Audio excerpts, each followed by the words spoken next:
we've talked about this week's lab. Does anyone have any questions on lecture material or the problem set that you have? I don't get number 4 on the homework. Can we do number 4 on the homework? We hadn't done anything like that in lecture.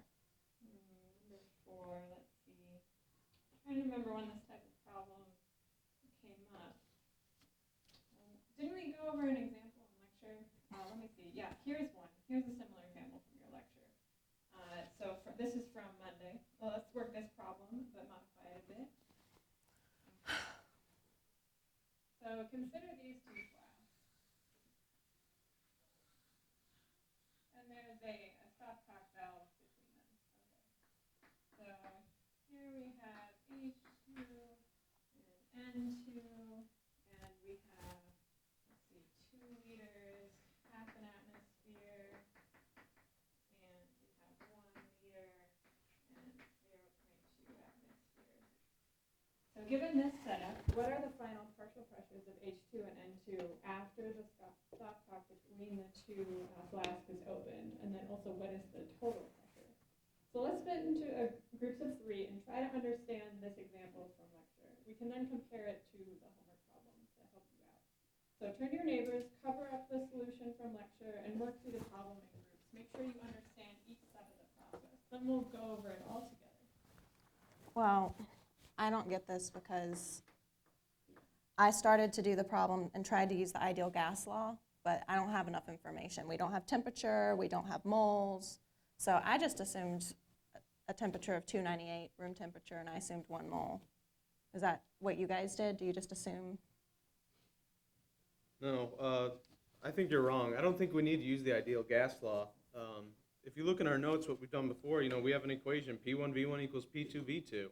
We have pressure, we have volume, so let's just plug in the pressure volume for H2, set it equal to the volume on the other side, plug in sulfur pressure, I got 1 ATM. Wait, where did that equation come from? That's not the ideal gas law. I thought we could always use the ideal gas law. It's not the ideal gas law. It's pressure times volume equals the second pressure times second volume. Just plug in our values. Fine, whatever. I don't get it. All you have to do is use this equation, plug it and solve for it. It's not bad. Yeah, that don't seems get it? right. I'm so confused. There had to be more to it because the gases, they're different. What about that valve? We're supposed to open it.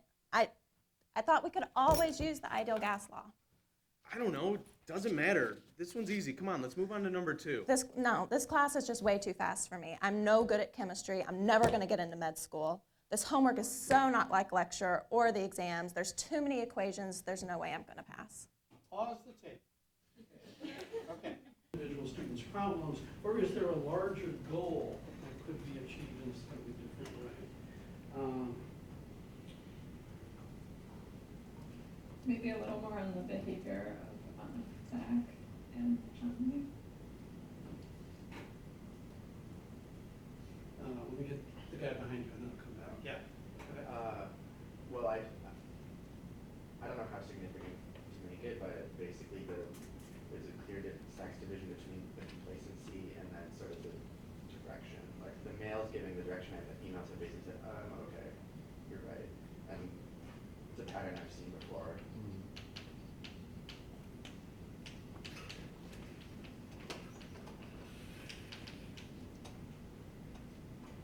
In beside you? Go ahead. I was just going to say, no one met her emotionally. I don't know if that's a component that needs to be discussed.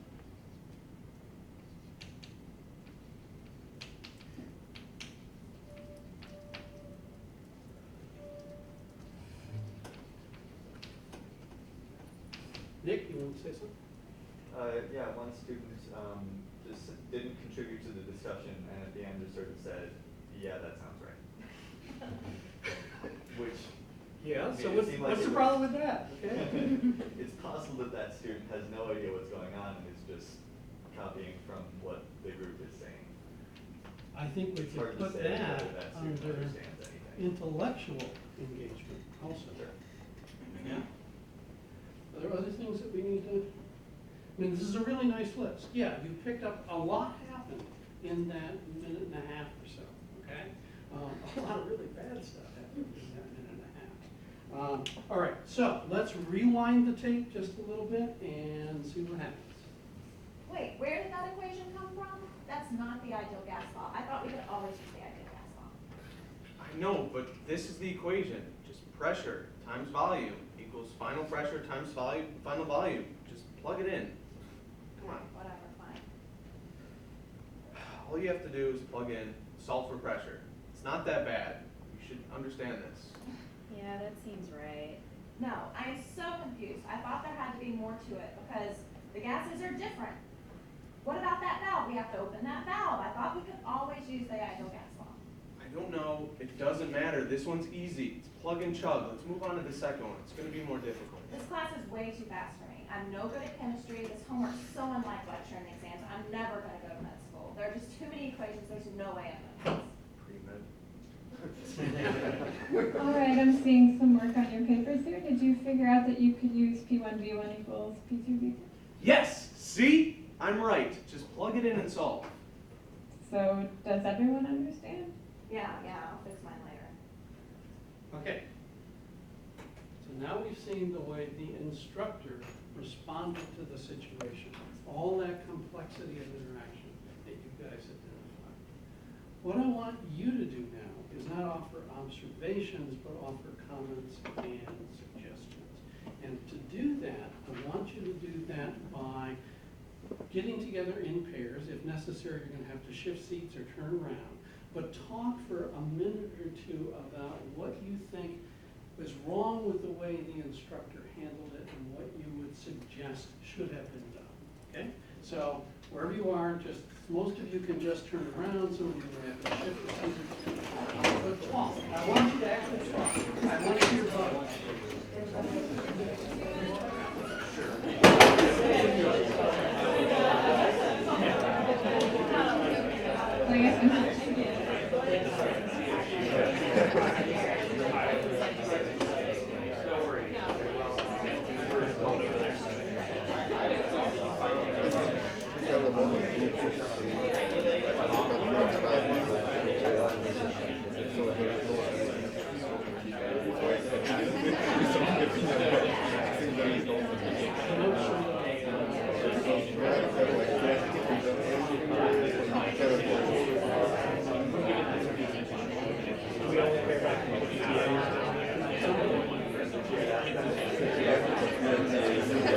I figured as much. Before we were bringing up all the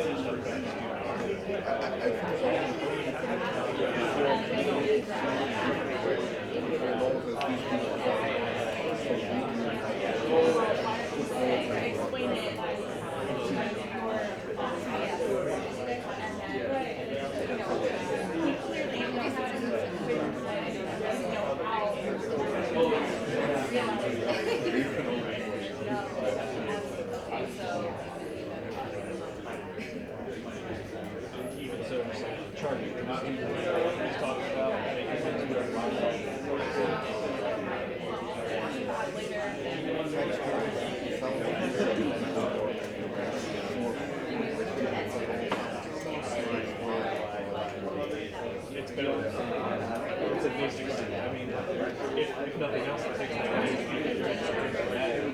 makes it like justify being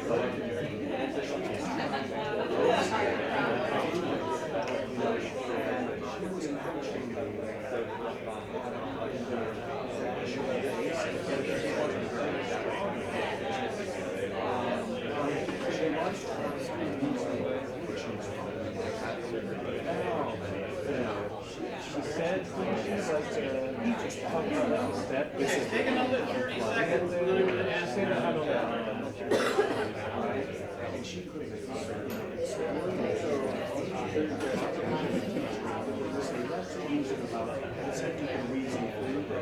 Let's follow both of these models. Reason and see how far we can back. She's just as interested in getting the answer. See, I mean, asking for you to understand this question, you know. Okay. So I have two questions for you. First, what behavior did the instructor reinforce?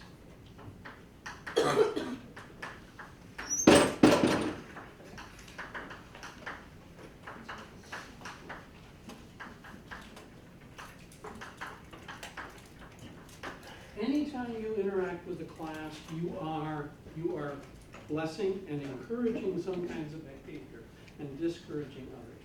The response of the TA to this group of students reinforce some behaviors. Like what is the message that's being sent? Go ahead. Well, it seemed to reinforce the behavior of the student who was like P1, P1 equals P2, who was kind of putting down the other student.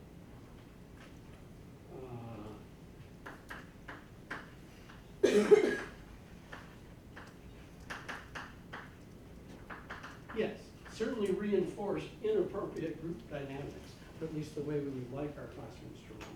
In an intellectual sense, though. Yeah, go ahead. She reinforces knowing the right answer, even though she stressed that process was important at the beginning of the group.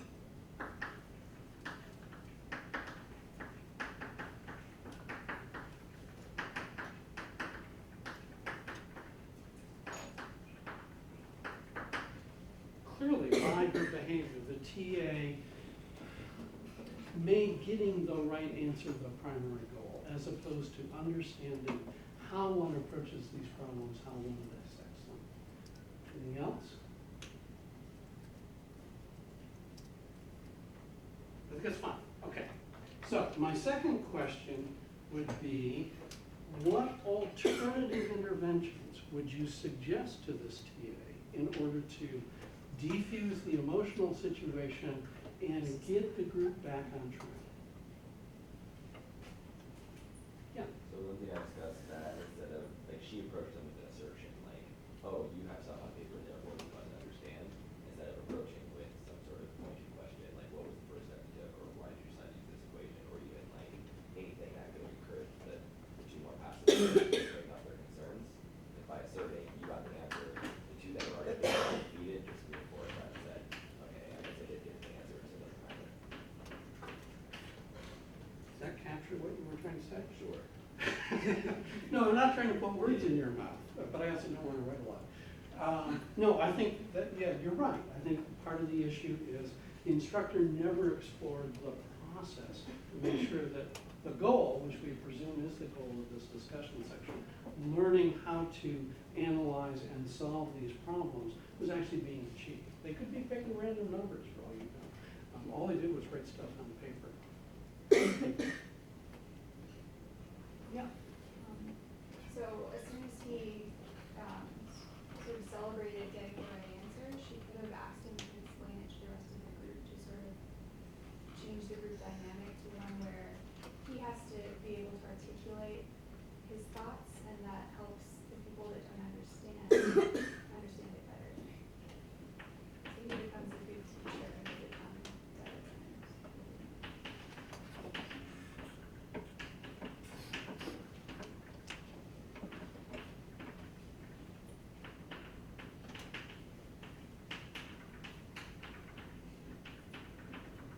Presumably, one of the points of a group interaction like this is to get peers to teach each other.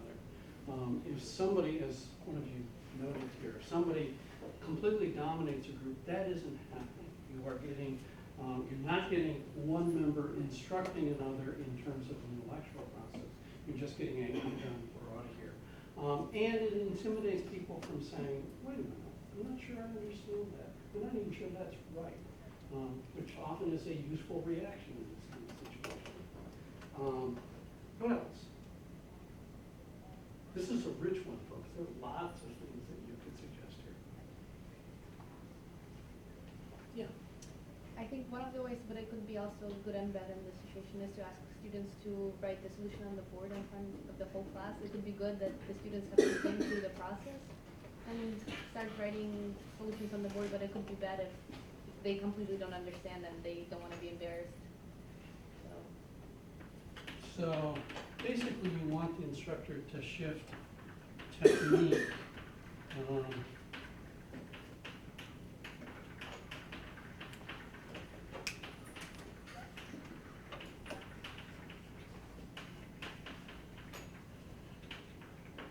Some sort of a public presentation of the process.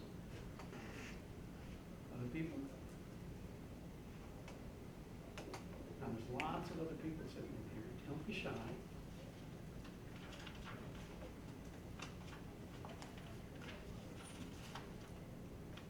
As Kate prompted earlier, y'all talked a little bit about the behaviors of these two students, about the lack of intellectual or the emotional engagement in the dominant behavior. There was one suggestion which was for Zach to explain to everybody else, but are there other ways which you could encourage behaviors between the students to help address some of those other issues? Because we've only suggested one way to change the group dynamic, and I think that there are many, There are many. which would be very helpful. Yeah, I mean, the focus was on our buddy here. What about these other students? What about the one who just throws up their hands and says, I'm lost, this is beyond me, I'm gonna kill myself? What do you do with students in that kind of emotional state? Do you have any suggestions? Step by step is pretty helpful. Just start with something really small, get an anchor in Good, that. good. You know, find something that you're pretty sure they can handle. Empower them to see that they can at least do part of this.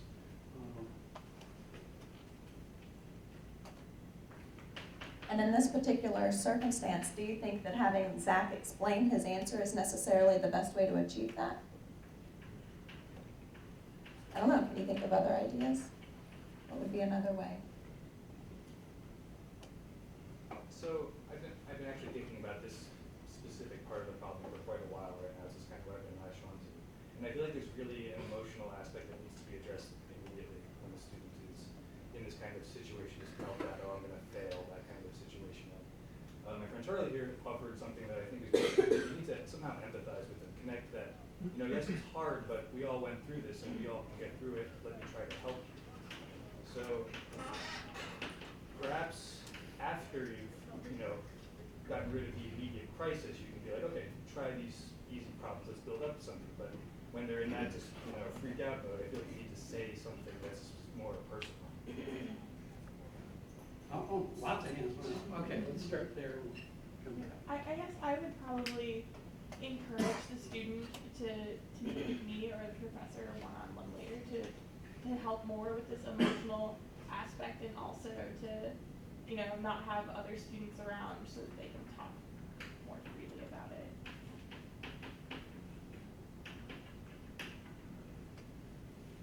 Yes, I was just gonna say that the structure of the whole thing, the TA at this point doesn't even recognize that she is distressed because she didn't ask questions where she could see that, because that was all said in the group, and then her questions were so broad that she just felt defeated and didn't explain that she didn't get the lead from ideal gas line to the whatever. Right, And so the she entire asked it, situation yeah, has been it was more, mismanaged. You should have to ask questions where those things will merge, because then you can deal with it even on the spot. You can take it outside, because if you express to her that she is in the right track, she just needs one more leap, then she would feel confident in it. You have one? Yeah, just more broadly as a TA, you're underprepared if you just come in with the lecture notes and the homework solutions. Like, you need to have multiple ways of thinking about different concepts, because some students just aren't going to understand it because the professor hasn't taught it. So if all you have is the example from lecture and then the homework problem, that may be insufficient to get across to some students what they're supposed to be understanding. So offer additional Like, have examples. additional examples or a different way to think about it, like or a visual way that the professor didn't get it, or an equation that the professor didn't get. I don't know, like, there's always more than one way of understanding a concept, and some students learn different ways than others. Okay, but what you're really saying is the TA wasn't really prepared. Yeah, sure. The TA was trying to wing it, and although it was a noble attempt, it really has not worked out well. Right. And so one of the issues should be in a discussion section like this, is to know before you walk in what the goals are of that session, and be ready. That was more eloquent. No, you said it, Okay? All right, so. Yeah. Can anybody offer me a suggestion about this student? Sorry.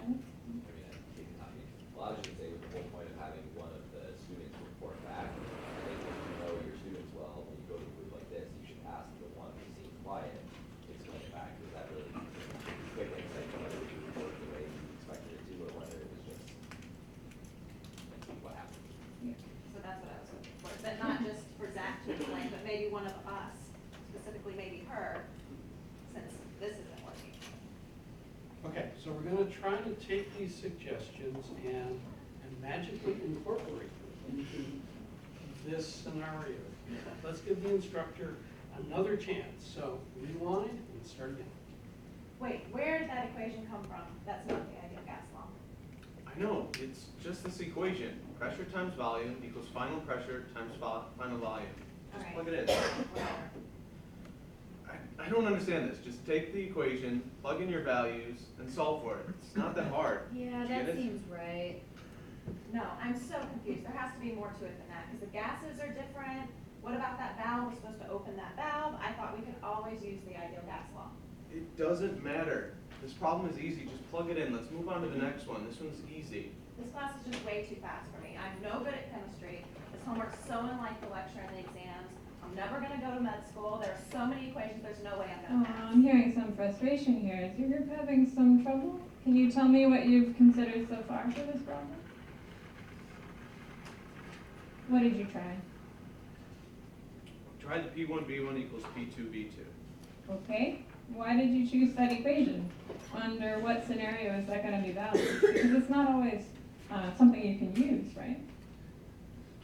Did you think about whether or not it was a good time to use it? Okay, whenever we work in groups, our goal is for you to reach better understanding by comparing your ideas with others. And that means it's your responsibility to listen to your group members and listen to their explanations and make sure that they hear yours too. And you need to understand each other's ways of working the problem, even if you disagree, because you'll understand better if someone took an alternative approach, if you can say why you disagree with it, regardless of whether or not you've found that way yourself. So I want your group to identify under what conditions you can use that equation. What do the subscripts mean? Do they mean gas 1, gas 2? Do they mean now or later? Here. So I think something that would help for you is if Brittany, if you could draw a picture of what this is going to look like after the valve is open. I think that's going to help your group. So are the molecules going to stay in the same places? I think that picture is going to help your group organize what's going on here and better use these equations and know what they mean. Alright, So you drawing that? yeah, try. Okay, alright. I drew the valves, I drew the bulbs, and one valve. Alright, so when we open that valve, I mean, gases, they move, right? They expand, so they're gonna move around and fill the container. Alright, so H2 goes to this side, N2 can come back over here. Alright, so I have H2 and N2 gas all over the entire bowl. Okay, so you tried to use the ideal gas law, but you got stuck. Why? I don't have moles or temperature. Oh, okay. So that's where you're stuck. All right, well, if you look at this, right, the moles aren't changing. You're opening the stopper and they're just moving into the same container. We also were told that temperature didn't change, so the only things we really have to consider is pressure and volume, which is why I was looking at that P1V1 expression. But actually, if pressure and volume equal the pressure and volume at a different time and not a different gas, then I guess that changes things. So I think that's why we can use this equation. We're just dealing with this change in pressure and change in volume. So since the moles and the temperature aren't changing, that's why you can use that equation that you had. The P1V1 equals P2V2. Alright. Because that's, everything on this side is now a constant. Alright. Are you noticing something from your picture about the volume changing? Well, when the valve is open, the total volume is 3 liters. So that would be our after volume would be 3 liters, not just that bowl versus this bowl. Oh, so it's not just 1 liter, it is 3. Okay, okay, well then I guess I did make a mistake. Let's just recalculate it. Chandani, do you want to lead us through this? Sure. Okay. That was really different. So what worked differently here? In what way did the instructor take what could have been a disaster and turn it into a teaching moment? Here I want your input, your observations. Because basically, we're gonna be asking you guys to do this, to stand up on your feet and respond to these situations in ways that turn them from potential disasters into opportunities. So what went right? Yeah. So I think she did a lot of good things in the beginning that sort of meant she didn't really have to do anything further along, which was that first she acknowledged there was frustration and tension with the group. And then she suggested something concrete, a concrete step that the student who was getting flustered could take, and that sort of got group work rolling in a more productive direction. Stroke of brilliance. What else? Yeah. She went in with questions instead of answers at the end.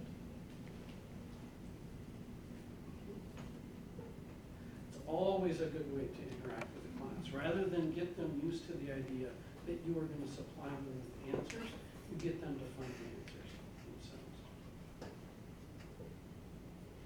So she started with a simpler step of just having the student draw the picture. Yeah, she enables the student. She gives them something that the student can do and then uses that as a way to lead the student into productive insight.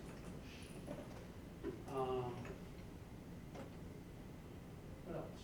What about the emotional? A number of you picked up on this emotional tension. What did you do about it?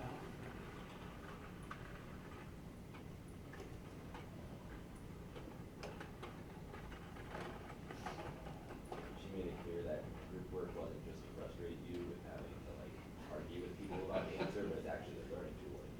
If you do it correctly by the way that she described, you'll actually learn better for it. And so the person who's mad is they like going slower because this person's asking questions, recognizes that she values them. Anybody else?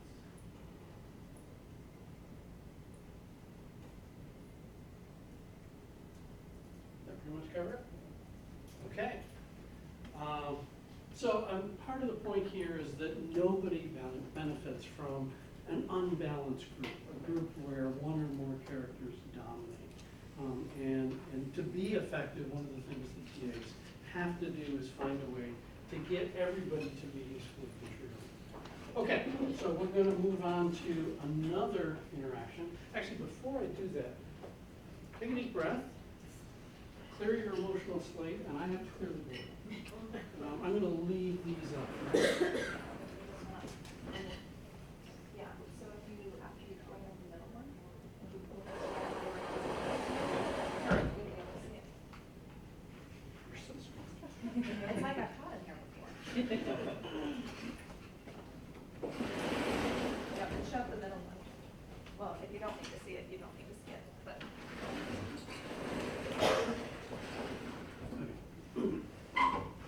All right.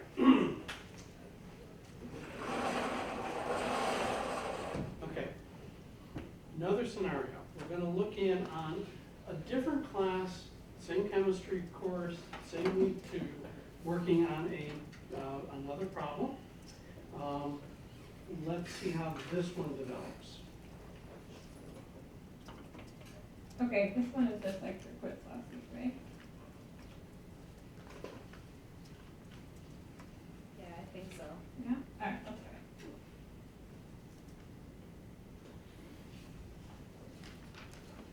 All right, I got 6.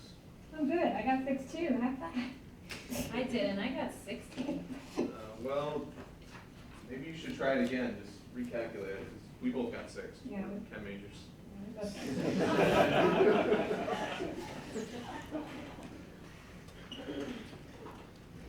you ready to move on to the next one? Well, I guess I'll need to come back to this one. Yeah, we both got 6, look at it.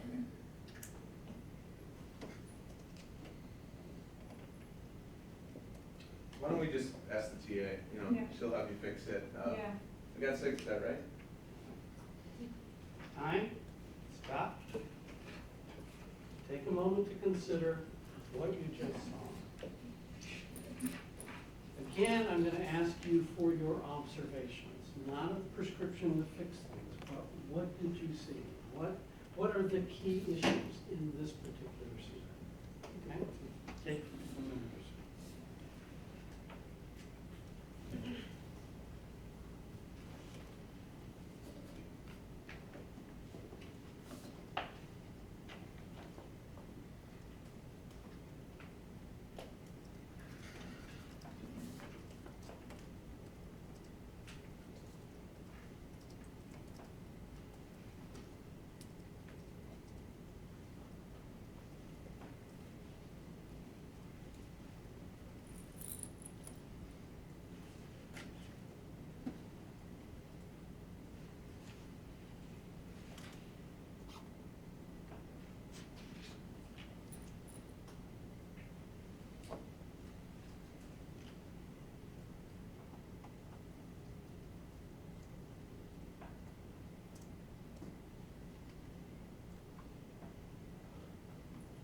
Okay, you ready to offer some observations?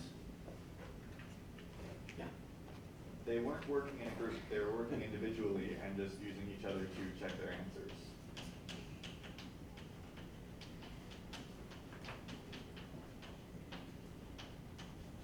Yeah, it's pretty apparent, isn't it? They didn't really assess the problem so much as just recognize it as the type that they did before.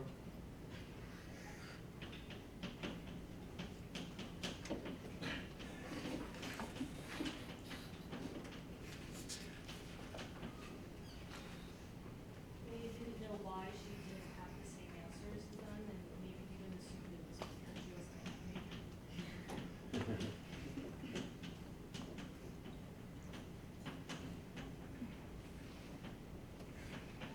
So we have different answers, but they never explored why.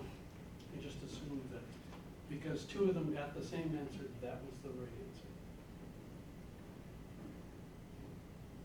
Fingers waiting. Yes? It seems like she felt maybe bad that she was holding up the group, and the other two did also make it seem like it was just a nuisance that she was holding up.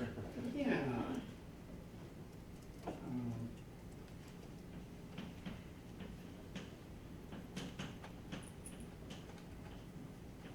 Let's say the student was shut down by peers.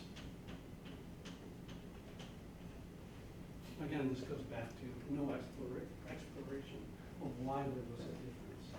And indeed, an invalidation of the fact that she got a difference. And on that note, she wasn't really a peer. There was clearly a group of people who they considered to know about this, and someone who didn't know about this. Oh, you didn't get the right answer? Yeah, there's something strange about the group dynamics here.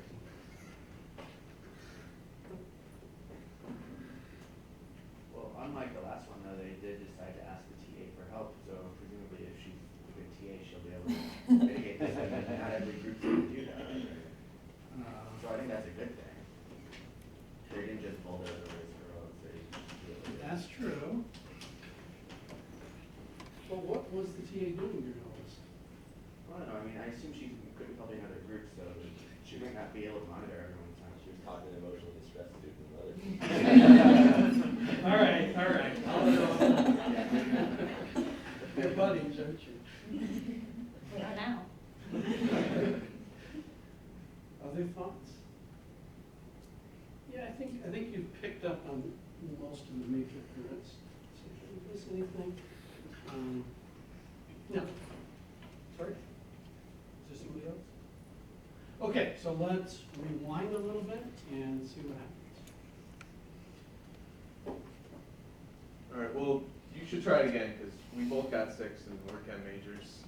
Yeah, we both got 6. Maybe look it over.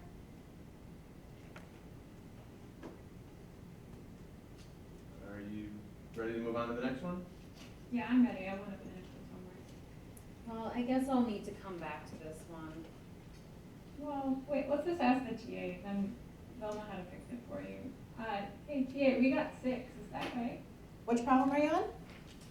We're working on example like number 4. Okay, and you got 6? Yep, the answer's 6. That's what your group got? Yep, we got 6. All right, great, good job. Y'all are making great progress.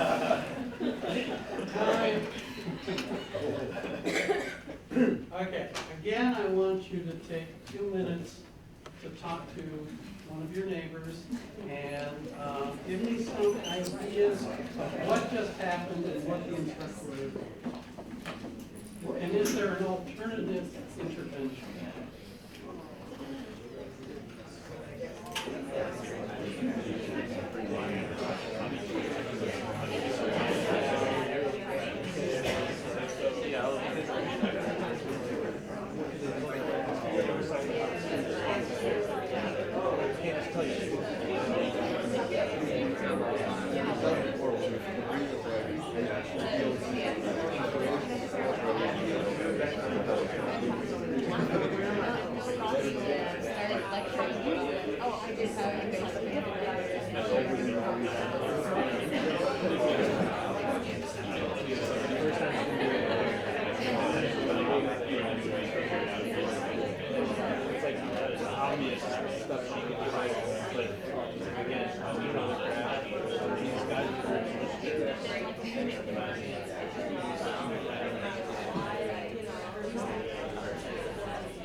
Oh, you're working.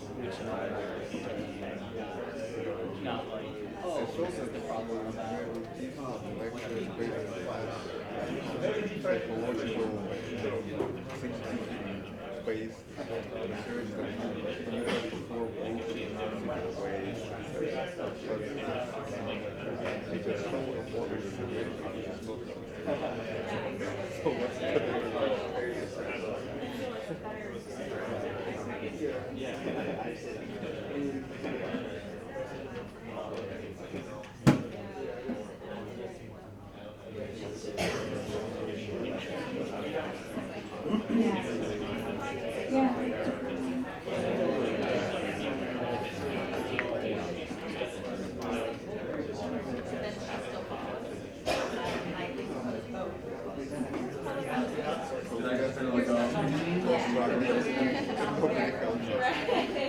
It's just like, okay, she goes over and helps, these guys are making it hurt, you know, every other, trying to do the same crap. Figuring out. Yeah, it's the same.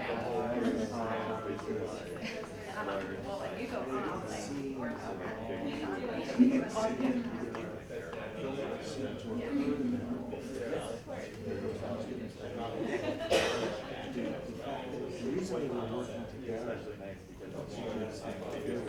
Okay, so, share with me some of your insights. What behaviors did the instructors enforce? What was the focus of this group? Give me some idea of what you think went wrong and what you might suggest to fix it. Yeah. Yeah, it's the same problem.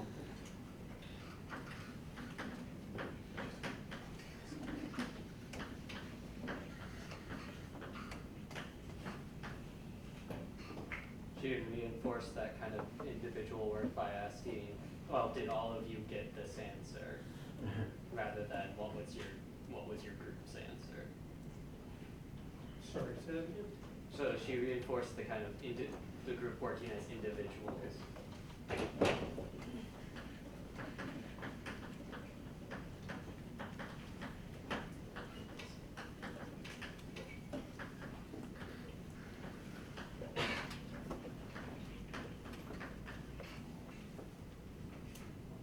Yeah. Well, she sort of failed to consider why they were asking her about the question in the first place. She just sort of gave them the answer, so considering that maybe they had a question about the process, and she didn't notice that the third person in the group didn't actually say anything.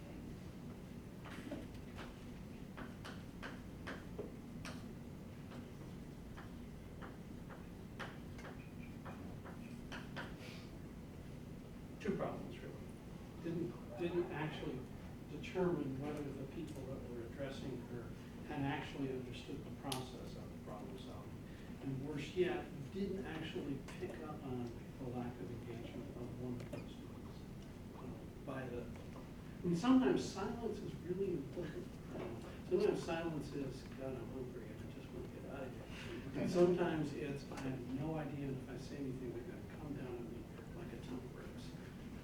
And yes, it's important that you get into that. What else?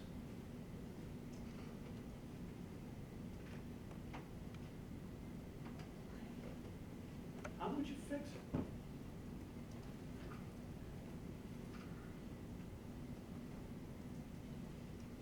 Yeah. I guess this would be more something the TA would say at the beginning before they would start doing their group work. And I don't necessarily think it's a bad thing that they were working on the problem individually, but at some point they should have discussed how their solutions differed and made sure that they all arrived at the correct answer together.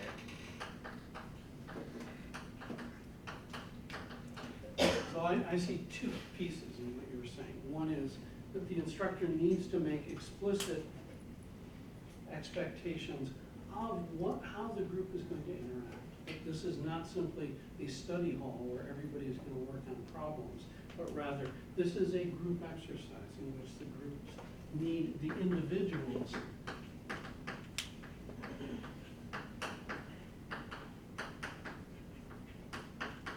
need to interact, because interaction is to everybody's benefit. And she needs to be really explicit about that. Because often students don't understand that. They don't see why it is to their benefit to interact with other students.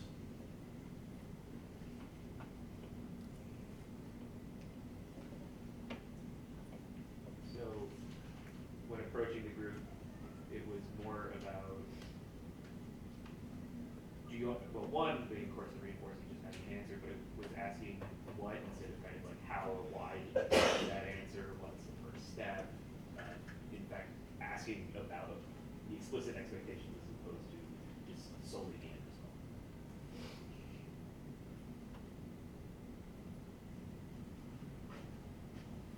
Yeah, again, it's focus, output. Well, it's also opening with a leading question as opposed to Good. non-question. I was gonna dig you for that one. If any time you stand in front of a class and say, does everybody understand this? What response are you gonna get?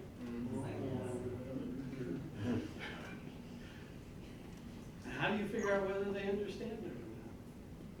You point to somebody and say, Peter, now can you explain why we took this approach? If you can't, it's okay, we'll move on.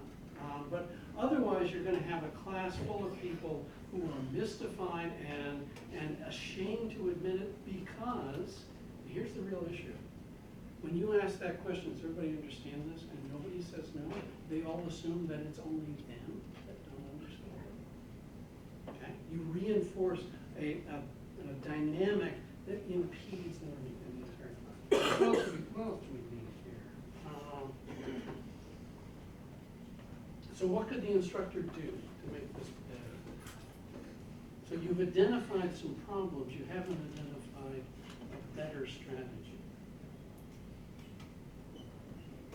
So this issue of, they say, oh, we both got 6, what would have been a better response? Peter, again, that's the leading question. Okay. Why is the answer 6, or how did you arrive at that? What were your steps? Please say them out loud, be explicit. Okay. Yeah.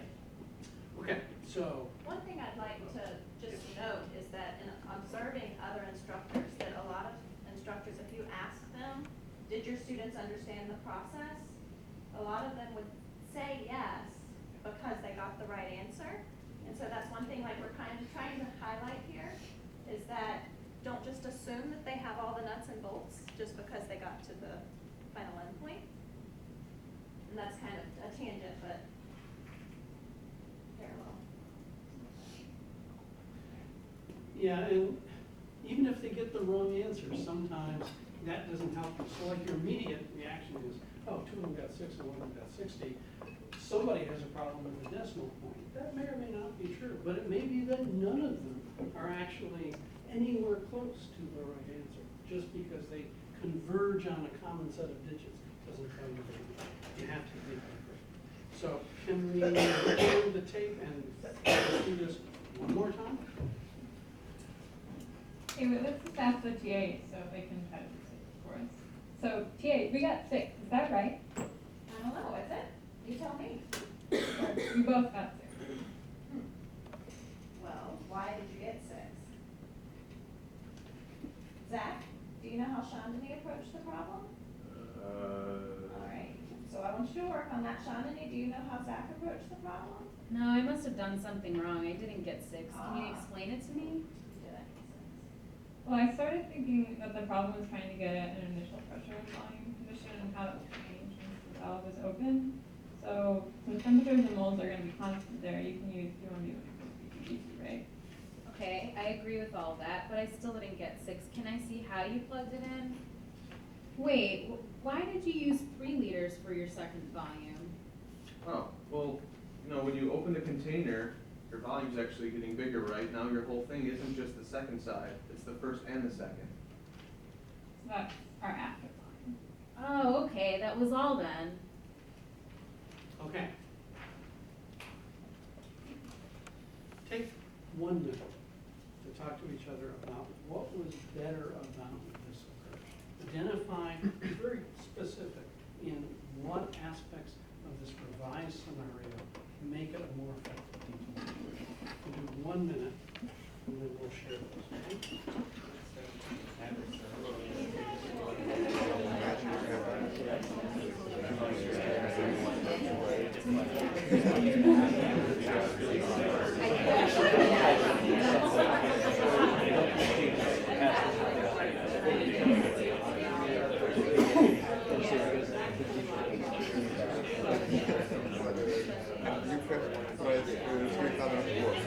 Yeah, exactly.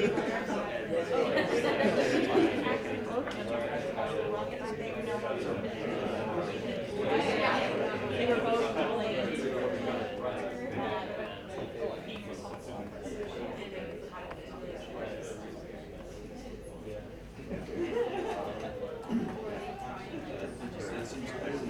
She did not set that up as a goal.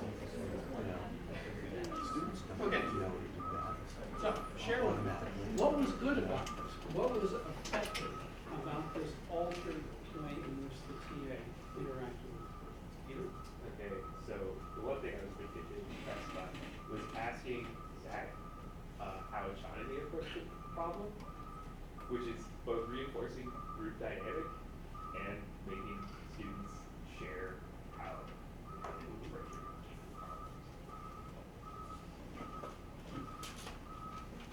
Yeah. I like that at the very end, all three students were all looking sort of at that one sheet of paper, and then through the reflective work, they were able to figure out where the issue, that they actually were disagreeing.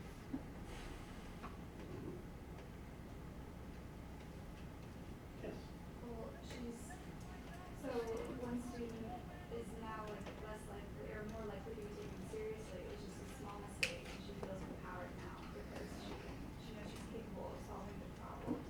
And they're not gonna dismiss her later. Right, and I would emphasize that that's not trivial. That will affect this student's interactions and outcome for the entire course. This week 2 interaction can make a huge difference to this student and to the whole group. Anybody else?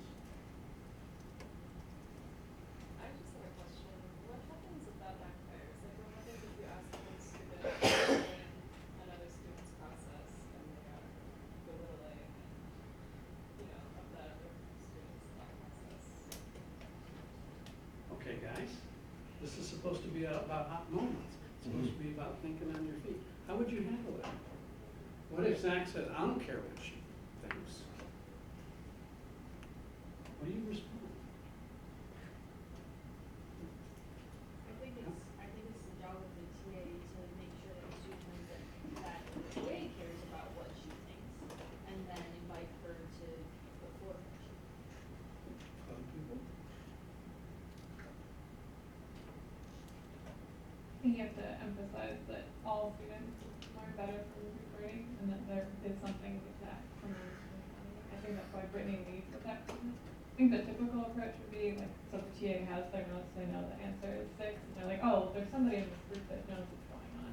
Let's just make sure that she talks to that person who knows what's going on, instead of saying to him, you need to understand where she is going. So I think we need to emphasize that there are things that all students learn better from groups, even high performing ones. I mean, the other thing I would add is one way you can counter that is to make the argument that if all students do better, everybody gets a better grade. That by the process of taking the student who perhaps is not as engaged, it helps you better understand the material, and you will do better, as well as the student who doesn't understand it. In my own classes, I deliberately set up situations where it's a win-win. The students are not competing with each other.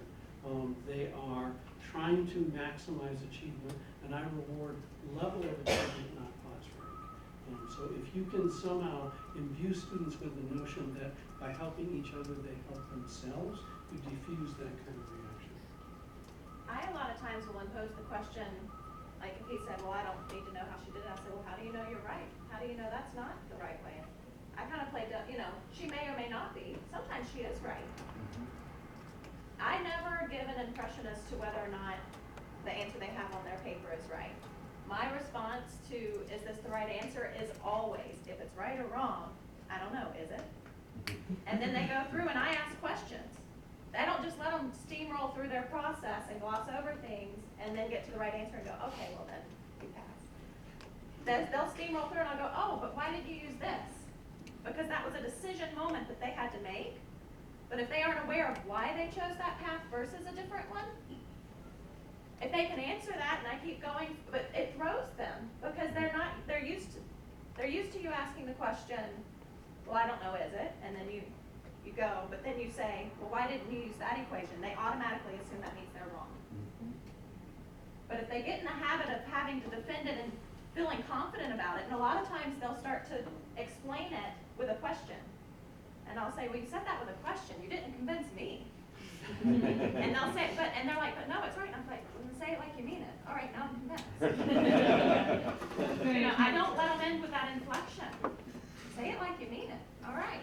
Then when they get to test time and they're there and they're like, oh, this is how we did it. And they're like, no, I've explored that other aspect. They've sorted it out. But learning from exploring different routes, even out of them. Other people? Comments? Discussion sections have a bad rap. Students view them as, oh my God, they're going to be deadly boring. Often TAs view them as, oh my God, they're going to be deadly boring. But if you are actually taking your research seriously, they demand really intense engagement between you and this class of students, a little bit of manipulation of group dynamics, and a lot of sensitivity to emotional reactions. Because nothing gets in the way of learning more than an emotional reaction of students shutting down and refusing to engage. So this may have maybe not the status of being the lecturer of the course, but this is where real learning occurs. This is one of the places where you can make a real difference in your students' lives. What we ask of you is to be ready to jump in, to pick up on one of these moments and run with it. Use it to more effectively make this a learning situation. Are there questions or comments that anybody would like to contribute? We've got about 10 minutes left in this session.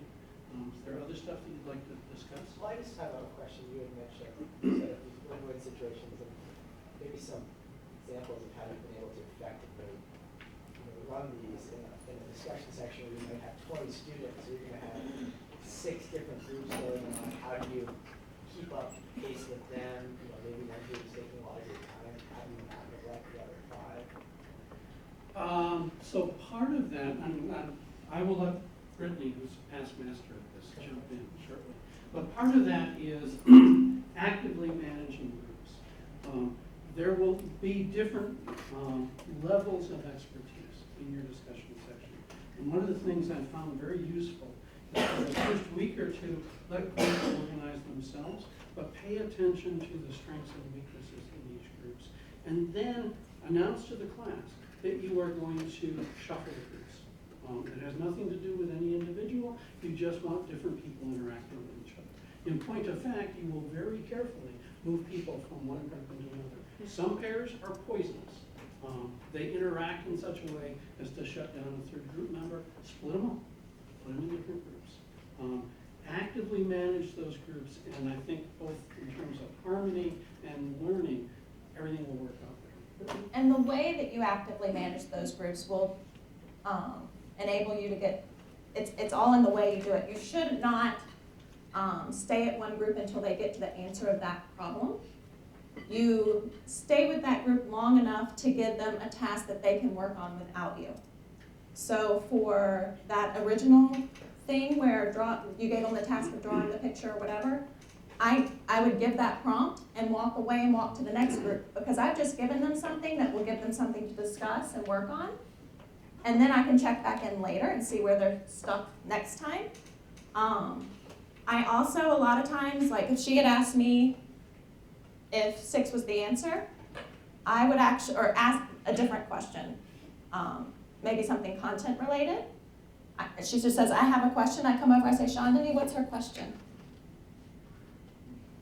All right, well, that tells me your group's not on the same page, I'll be back. The other reason for walking away is if you stay there, they will explore options. They will randomly say, how about this? And look at your face. And when you smile, they go, oh, okay, yes. And they're not learning anything, they're just randomly exploring the space until they get it. And you don't want them to do that. You want them to actually know what's engaged. So I ask leading questions until I know that I've got some wheels turning, and then I move on to the next group. I mean, my class, I have a Monday, Wednesday, Friday lecture, and Tuesday, Thursday problem-solving sessions, each of which have 20 students. So I do this twice a week, every week, well, 4 times a week, every week. And the CLICK program, this is what they do. This is what I coach my team leaders to do, is to manage groups, just like you're saying, 4 groups of 4. How do you get around to them? And usually what I find is if I've given them a prompt and I get over here, here, here, by the time I get back, they've made a significant amount of progress, but then they've usually got they've gotten stuck again. But in each case, you're making them progress towards a solution, making progress through the process. But don't just think, okay, this group, I have to stick with them until they get through problem 1. And then I need to go to this group and stick with them until they get through problem 1. But the walking away and leaving them to independently do the work without you standing there is really critical. The other thing that you can do by doing that is, as you circulate around the groups, if you get to a group and they're stuck and they can't figure it out, and you know that group has done it, you say, John, can you explain this problem to this group? It does 2 good things. It gives John a chance to stand up and explain the logic, and it means that you don't give them the answer, one of their peers does. And that sets a really important mental expectation.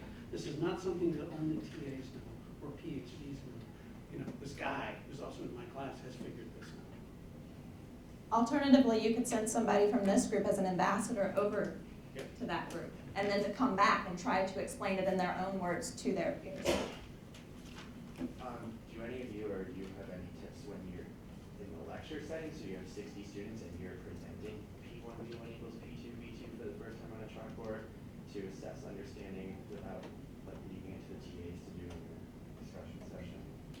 Same technique. Yeah. You stand up there and say, okay, so what is the final volume here? And you start pointing to people and you see what answers you get. And then you say, okay, why did you choose that? It takes a little bit longer, but again, what it does is say to the class, look, your peers can do this. This is not knowledge beyond you. You may at the moment be confused, but you can figure this out. And that technique that we've used over and over again in these panels, the think, pair, share, is something that you can use in a class of 60. I've seen chemistry professors use it in this classroom with 120, 150 people. They asked for, maybe they did a diagram of potential energy versus distance between the 2 charges, and they did an example for a proton and a proton and an electron, and then they asked them to predict what would happen if it were an electron with an electron. Show of hands, think, pair, share, show of hands. So there are ways. You have to be a little bit more creative because and you have to be able to better put it in their hands as opposed to you interacting with each student in the larger classrooms, but there are techniques that can be. The issue is, in any course you will ever teach in your life, there is 10 times as much content as you can fit into the available lecture time. And you always feel like, I gotta keep talking, I gotta keep talking. And the minute or 2 that's involved in a think, pair, share, you will be very aware of, but in terms of the educational rewards to the students, it's a great investment. And so what if you didn't get to tell them one more factoid? It doesn't matter. It's much more important that they understand this stuff. Anything else people want to raise?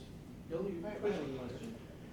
What I noticed in this last skit is that the students in the group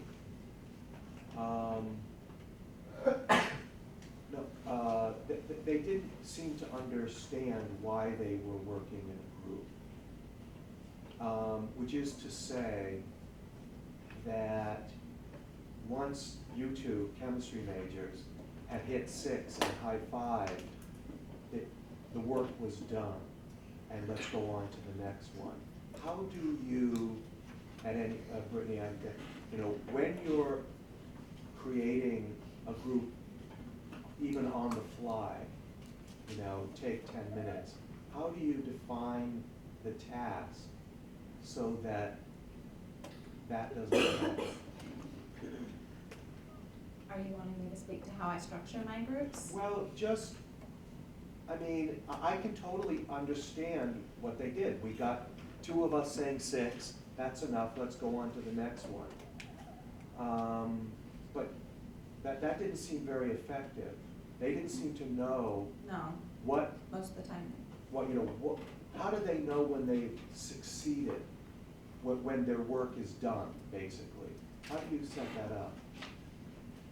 I set it up, I use roles, and I have somebody that is explicitly a strategy analyst. So they may have written down, I use roles within my group. So somebody is a manager, making sure everybody contributes. One person is the spokesperson. So that helps.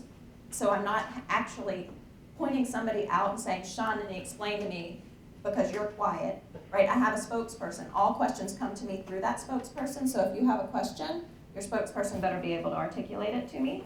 So I put some structure within the groups to help manage some of these dynamics so that I encounter fewer problems. And then I have a strategy analyst who's responsible for telling me why they use the equation that way. So not just we use the Nernst equation, it means this, but why was the Nernst equation even relevant here? Why didn't you use this other equation? What you find is what I found is when I ask students, why did you do it that way? They'll tell me what they did in words. It's just what in words. I plugged into the Nernst equation. So if I give them a column, here's what you would turn in normally on a homework, here's where you're going to explain why. They just tell me what in words. So now I've given them 3 columns because they want to write that down, so fine, write it down. It makes you feel good. Now tell me why. And in my groups, they have to do that. And that to them is the end cap on the problem when they can really tell each other why. Oh, so they're responsible for each other. Because that's what got me. These 2 did not feel any sense of responsibility towards poor Chandani, who was, gonna have to go and do it on her own, right? And that to me, that's what really hit me. I think in addition to structuring groups of roles, in order to instill that sense of responsibility within our highly interdisciplinary STEM classroom, I think it's very worthwhile to take a moment in your course to ask students to recognize the diversity of backgrounds that are coming into that class, and that you can learn something about someone else in their field that is separate from yours in your chemistry class. So say Shanini is the physicist in the group. She might be perceiving this problem in a completely different way that we all can learn from. Maybe it's beyond the scope of the class for a moment, that it'll add richness and teach you to recognize diversity. So that's kind of a different level of roles in the classroom that I think is really helpful in the interdisciplinary classes that we all serve. We're pretty much out of time. I want to thank you for participating. This has been really fun. I want to encourage you to be brave teachers, to go out there and try things. Figure out what works for you and play off it. Just explore. Teaching is a craft. You can teach yourself how to do it. It's not innate, let me tell you. It's definitely a learned behavior. And be a good scientist. Try some experiments and see what works. However, before we finish, can you please thank our excellent